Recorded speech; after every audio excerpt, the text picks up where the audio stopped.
ప్రతి ఇంటిలో ఒక మొక్క అయినా ఉంటుందని నేను అనుకుంటున్నా. మొక్కల్లో చిన్నదో పెద్దదో ఏదో ఒకటి. చాలామంది ఇళ్లలో పూల మొక్కలను పెంచడానికి ట్రై చేస్తారు. పూల మొక్కల వలన పూలు పూసినప్పుడు ఆ మొక్క వలన ఆ చుట్టుపక్కల కూడా అందానికి అందం. కొన్ని పూలు విచ్చుకున్నప్పుడు మంచి సువాసన వెదజల్లుతాయి.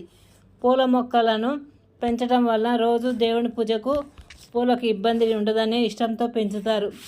పూల మొక్కలలో రకరకాలైన మందారాలు అంటే దేవకికి ఇష్టం.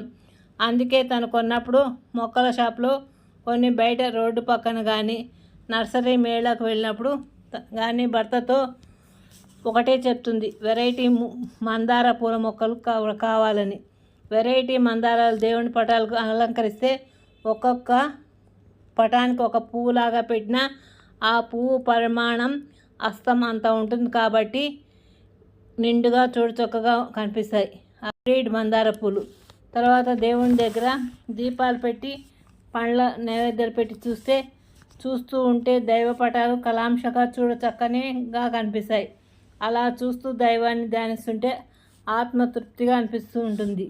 ఇక రకరకాలైన మొక్కలు కొన్ని తెచ్చిపెట్టుకుందాం.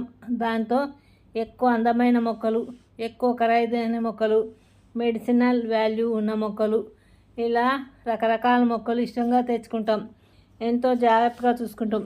అయినా దాని జీవితకాలం దేవుకి దగ్గరికి వచ్చేసరికి ఒక సంవత్సరం లేదా 2 సంవత్సరాలు మాత్రమే ఉంటాయి.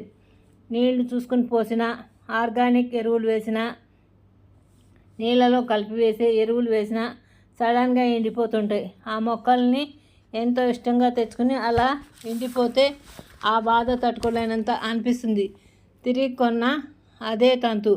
అలా ఉంటే ఎవరైనా ఎన్ని మొక్కలు కనగలరు?